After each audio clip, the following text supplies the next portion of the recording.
What does it take to really make the changes starting tomorrow? It takes more than philosophical pronouncement. I know that. It also takes more than enthusiasm. I know we're hearing a lot about enthusiasm these days, but see, that just won't do the job. We're still hearing the old cliches of the 30s, right? To be enthusiastic, you must act enthusiastic. But see, that's not going to help. After you have leaped about, there are some things you got to do, or it isn't going to change. So you can get all excited about lifting 200 pounds till you get to the gym. And then you need a new excitement. And the new excitement is called discipline. Major step to human progress. Discipline. Now here's the key to discipline. Start with the little disciplines, get excited over the little disciplines, and get right on those, because those will lead to the big ones. You can't handle the big challenges in life unless you take on the little ones. Make a list of all the things you can do, get right on those, discipline yourself for those, both for the results and for the muscle and for the practice. So that when life hands you some big challenges, you'll be ready, you'll have the muscle. Self-discipline. We might add one more word here, consistent. Consistent self-discipline. If we don't make consistent self-discipline part of our daily lives, the results we seek will be sporadic and elusive.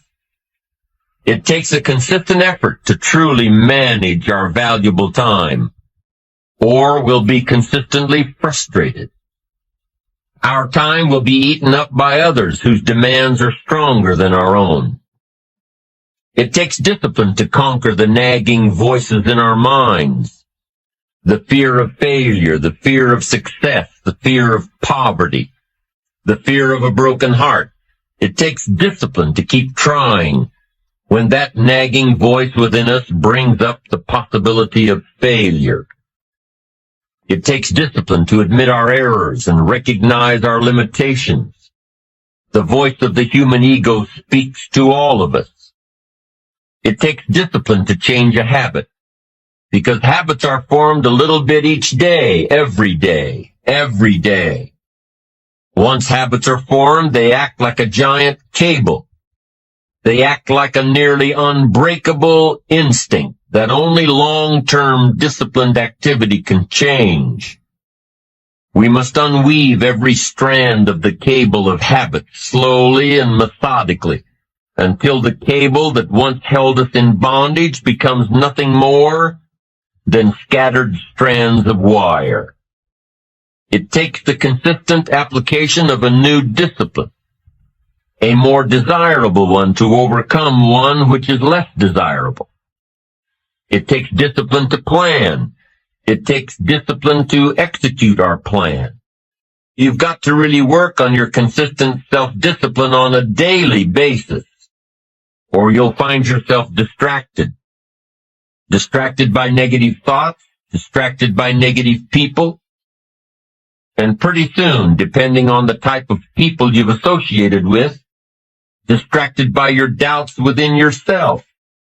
Never underestimate the power of influence and associations. And never underestimate the power of your own consistent self-discipline.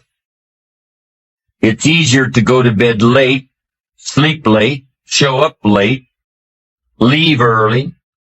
It's easier not to read. It's easier to turn on the television than to open a book. It's easier to do just enough than to do it all. Waiting is always easier than acting. Trying is always easier than doing. Imagine what life would be like if we didn't have to make our bed in the morning, or keep our garage clean, or pay our taxes, or show up for work tomorrow. Wouldn't it be fascinating if we didn't have to do these things? Wouldn't it be fascinating? What do you suppose would become of us? You're right. Not much. The system we live in and contribute to is designed to make the easiest things in life the most unprofitable.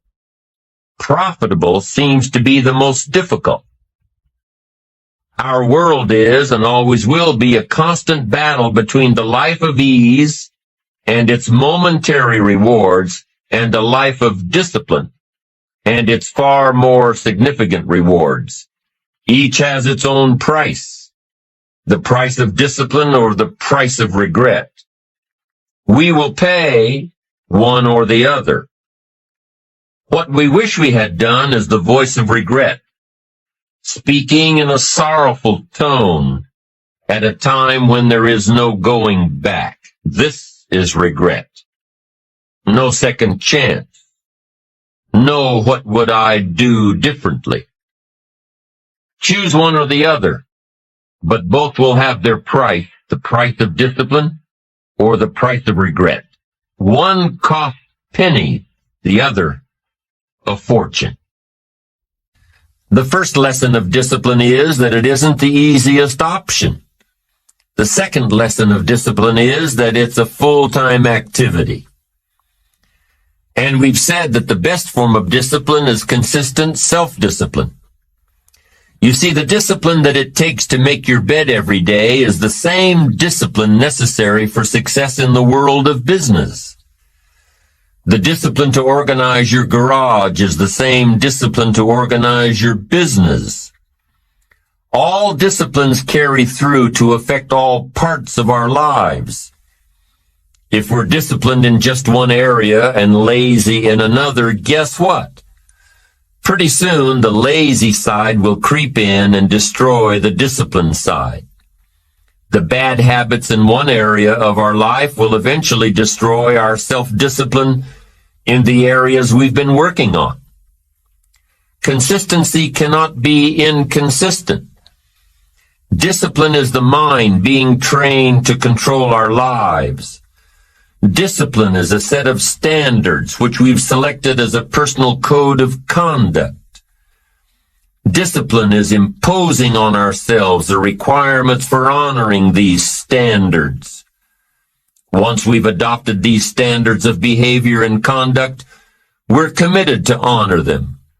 And if we don't, then there can be no disciplined activity. We find ourselves announcing our standards to our relatives, our friends, our associates. We shout our beliefs and condemn those who believe any differently, but then we don't walk the talk. We end up acting in a way far different from the beliefs we've shouted. We tell our kids that the TV is rotting their minds, yet we spend our evenings in front of it. We tell our employees that they must take advantage of every minute of the working day, yet we spend 3 hours at lunch. Do as I say, not as I do. This is inconsistent. This leads to a loss of credibility among those who watch us. And more importantly, this leads to a loss of credibility within ourselves. The only thing worse than one who is inconsistent in applying their self-imposed disciplines is one who has never considered the need or the value of discipline at all. These people seem to wander aimlessly, changing procedures, changing standards, changing loyalties, and shifting frequently from one commitment to another, leaving behind a trail of broken friendships, unfinished projects, and unfulfilled promises, all because of a discipline that was either non-existent or imposed so infrequently that it was ineffective. Here's the third step to becoming consistently self-disciplined. Number 1 is realizing that discipline isn't the easiest option. Number 2, discipline is a full-time activity, day by day, every day. And the third step to becoming self-disciplined is really a philosophy that holds one of life's unique promises. Number 3 simply says, for every disciplined effort, there is a multiple reward. That's one of life's great arrangements. It's like the law of sowing and reaping. In fact, it's an extension of the biblical law that says if you sow well, you reap well. Now here's a unique part of the law of sowing and reaping. Not only does it suggest that we'll all reap what we've sown, It also suggests that we'll reap much more. Life is full of laws that both govern and explain behaviors. But this may well be the major law we need to understand. For every disciplined effort, a multiple reward. For every disciplined effort, a multiple reward. What a concept. If you render unique service, your reward will be multiplied. If you're fair and honest and patient with others, your reward will be multiplied. If you give more than you expect to receive, your reward is more than you expect. But remember, the key word here, as you might well imagine, is discipline. Everything of value requires care and attention. Everything of value requires discipline. Children require discipline.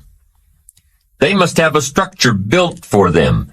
They must have boundaries to work within so they feel secure and comfortable to explore and grow. They must learn to recognize what's right and what's wrong, what's acceptable behavior, what's not acceptable.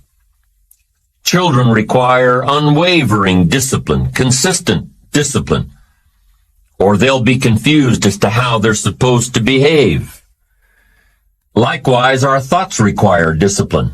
We must set up our inner boundaries, our codes of conduct, or our thoughts will be confused.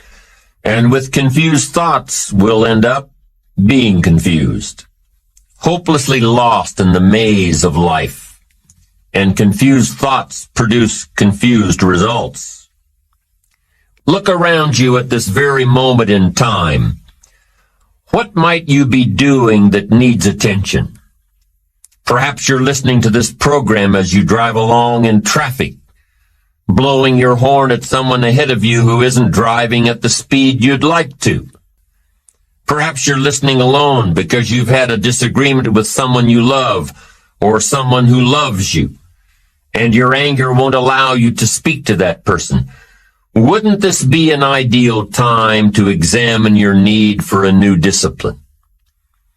Perhaps you're on the brink of giving up or starting over or starting out, and the only missing ingredient to your incredible success story in the future is a new and self-imposed discipline that will make you stay longer and try harder and work more intensely than you ever thought you possibly could. The most valuable form of discipline is the one that you impose on yourself. Don't wait for things to deteriorate so drastically that someone else must impose discipline into your life.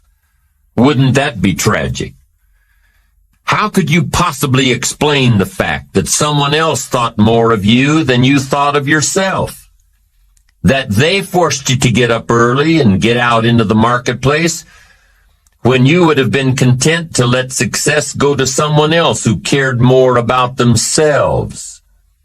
Your life, my life, the life of each one of us is going to serve as either a warning or an example. When I wake up in the morning, I don't think, am I motivated to go do what I'm supposed to do? No, I don't think about it for 1 millisecond. When the alarm clock goes off, I have no thought about whether this is easy, whether this is hard, whether I want to do it, whether I don't want to do it. None of that matters. It's an emotionless, thoughtless discipline. When the alarm clock goes off, you get up, you get out of bed, and you go do what you're supposed to do. I don't care how it feels. I don't care if it's easy or hard. It doesn't even matter to me. It's just a reaction, it's a discipline, and it's life. And that's the way I choose to live my life. People who are going to be really successful in the future are willing to make sacrifices in the present in order to guarantee that future. And by sacrifices, we mean they're willing to put in the long hours. They're willing to get up earlier. They're willing to work harder. They're willing to stay later. They're willing to invest and save their money, even though they don't have a lot, knowing that with compound interest, it will grow and grow over time. They're willing to spend an enormous amount of time investing in their children, knowing that this investment in their children, in time and love and affection and support, will pay off for decades and generations, even into the lives of their children and grandchildren. So sacrifice is the critical word, and sacrifice means that you have the ability to discipline yourself. You have the ability to delay gratification in the short term so that you can enjoy far greater rewards in the long term. And the wonderful thing is when you practice self-discipline, especially in exercise, for example, but even in hard work, your brain releases endorphins. And endorphins are called nature's happy drug. And it actually makes you happy to practice self-discipline, to take control of yourself and make yourself do the right thing and complete it. You feel good about yourself in the moment. And of course, the effect that it has on your future can be tremendous. Now, some years ago, a businessman named Herbert Gray did a long-time study. It was kind of his project to find out what he called the common denominator of success. He said the common denominator of success was quite simple. He said, successful people, he found, make a habit of doing what unsuccessful people don't like to do. And of course, the logical question is, well, what is it that unsuccessful people don't like to do? Well, it turned out to be the same thing that successful people don't like to do either, but they do it anyway because they recognize that that's the price of success. A simple thing like exercising, going for a run or a walk at the end of the day. Well, do people like to do this? Do we look forward to exertion and perspiration and sweating and straining and everything else? No, we don't look forward to it, but we do it because we recognize that this is the price of looking and feeling fit, trim, living a long life, taking good care of our bodies, and so on. So remember, the same things that unsuccessful people don't like to do are things you don't like to do either. And again, it comes back to our favorite word, sacrifice. Being willing to pay the price in the present to enjoy the great rewards in the future. All right, the next personal quality that assures success is you must determine the price that you will have to pay in order to be successful, and then resolve to pay that price. For every single thing you want in life, there's a price. And there's a price that has to be paid, and nature always demands that the price be paid in advance. And the price is invariably hard work. There is no substitute for hard work. Many people say, well, geez, look at that person. They got the nice house and the nice car. You never realize that behind the scenes, that person was probably working 16, 18 hours a day, probably for 5 years before they got their break and 5 years after they got their break. All you see in the end result is the nice house and the nice car. The reason I mention this is sometimes people start a business, they think, well, sure, I'll have to work a couple of extra hours a day. And as somebody once told me, when you start your own business, you only have to work half the time. You only have to work half days from then on. And you can decide which 12 hours it's going to be. In a recent study, they found that in our society, you work 8 hours a day for survival. And everything over that, you work for success. If you're only working 8 hours a day, you won't do anything more than survive. Every additional hour, whether you're working for yourself or someone else, is for success. And so it's very important that you keep putting in those additional hours, whether it's extra reading, extra study, extra work. In the military academies, I think it's worldwide, it's the same. But in the military academies, whenever you are confronted with a senior officer and you have, let us say you have your tie is askew, or your jacket is not ironed, they'll say, "Cadet, why is your jacket unironed?" And you're only allowed to give one of three answers. Yes, sir, no excuse. You are not allowed to say any other words to a senior officer except, "Yes, sir, I will do it. No, sir, I didn't do it. And no excuses, sir." And that's how they train the top officers in the world. Is yes, sir, no excuses, because they know that nothing makes a person weaker or littler than always making excuses. You just sound awful. You just sound incompetent. No leader could be a leader if all they did was make excuses. There is a turning point in your life where you become an adult or you remain a child. And it's like a line that you cross. You come up to this line, and on one side of the line, other side of the line is responsibility, where you are now responsible for the rest of your life. On this side of the line is blaming others for your problems. Blaming is the major source of negative emotions and unhappiness and stress and failure. Accepting responsibility is the major reason for happiness, personal power, and success. When you step across the line, you say, from now on, I accept complete responsibility for my life and for everything that happens to me. If you have a goal, you accept responsibility for achieving the goal. If you have a problem, you accept responsibility for solving the problem. But whatever happens, you don't blame other people.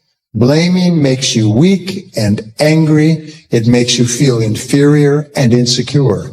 Too much of anything is a bad thing. Life without balance results in an unbalanced life. Walking around the block every day is good. Walking or running 6 hours a day is bad. It's obsessive. Unless, of course, you make your living as a marathon runner. Then you're doing your job. Eating an apple a day is good. Eating only apples is bad. You won't get all the protein and vitamins and nutrients your body needs. Working hard, burning the midnight oil, doing it until is good. Working nonstop, never taking a vacation, never having any fun, never spending quality time with the people you love, working day after day, month after month, never taking a break year after year is bad. If you've got your nose to the grindstone all the time, how are you ever going to spot new opportunities, consider new ideas? It doesn't work that way.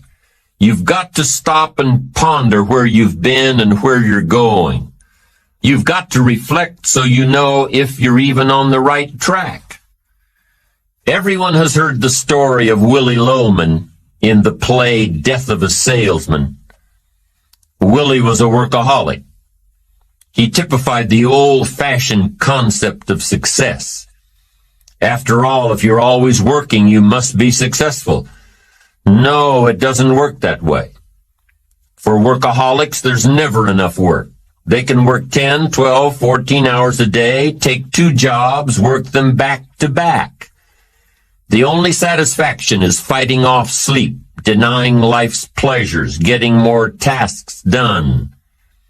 Some people are impressed with this type of behavior. But just because a workaholic spends too much time working, that doesn't mean he or she ends up with the most money. These people are generally more task-oriented than results-oriented.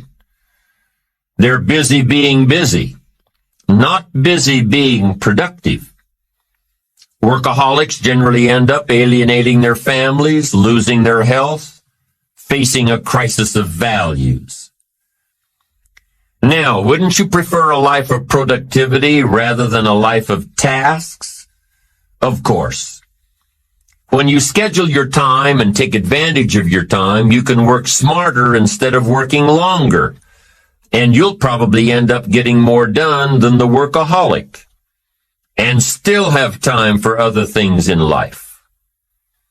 Enlightened self-interest says, I will look for new ways to work smarter by focusing on doing more per hour instead of doing more hours. It says I will run my day so my day doesn't run me. Enlightened self-interest also says that a life worth living comes from a life of balance and moderation. Too much of anything, even good things, will sooner or later throw you off track. Now, here's the key technique that you can use in your life to help keep you on the right track. This technique is called visual chain thinking. Ambitious people don't see each step toward their goals as a singular step. Each discipline as a singular discipline. Each project as a singular project. Each sale as a singular sale. With everything they do and with every discipline they adhere to, They see it all as part of a chain, a link in the chain of events and actions that will lead them to their final destination. Every action and every discipline today is a link in the chain. Every action and every discipline tomorrow is a link. Every action and every discipline in the future is a link. When you can see that every link in the chain will eventually lead you to the things you want most out of life, to the person you want to become, then you won't grow discouraged or fearful or impatient with today. When you can see where you're going through visual chain thinking, even on the toughest days, you'll keep building your ambition by knowing where you're going, not just where you are today.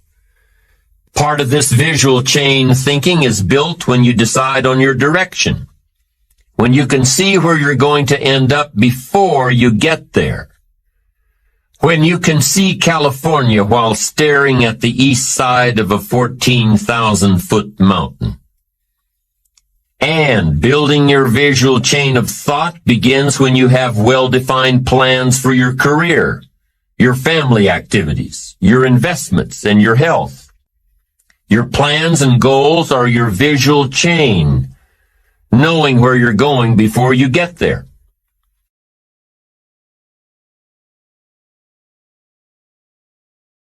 Hey there, dream chasers and doers.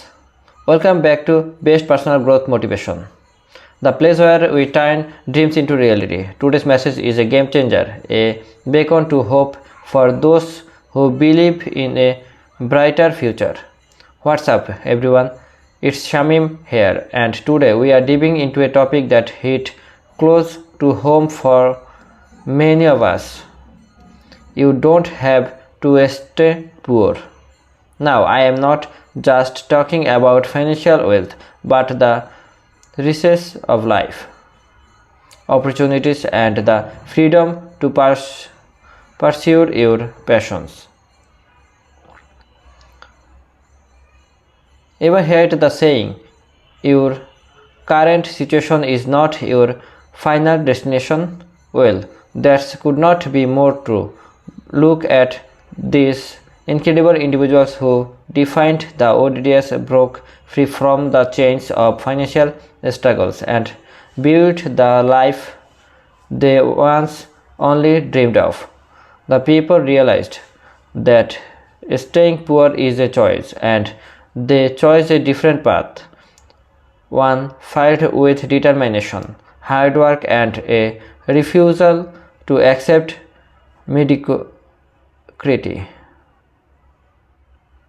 So, how can we break free from the chains of financial struggle? How can we evaluate your life and transform your circumstance?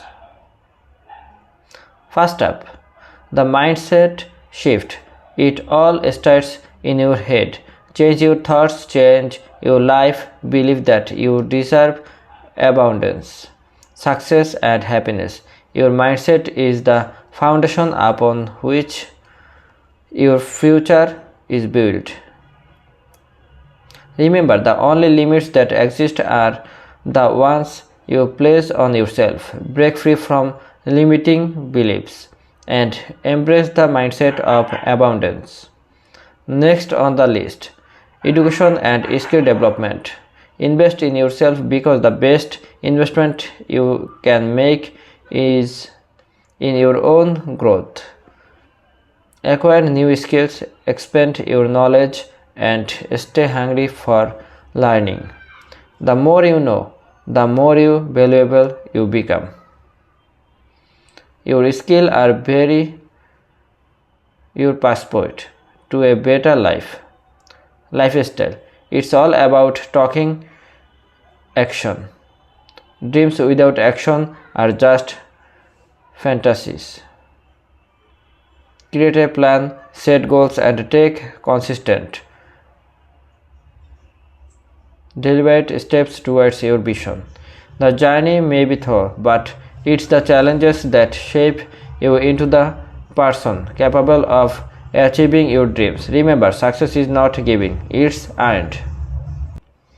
So my fellow dreamers, remember this, you don't have to stay poor. Embrace the mindset of abundance, invest in yourself and take relentless action. Your future self will thank you. If you found this video inspiring, don't forget to hit the like button, share it with someone who needs to hear this message, and subscribe for more empowering content. Until next time, keep dreaming, keep doing, and remember, your breakout is just around the corner.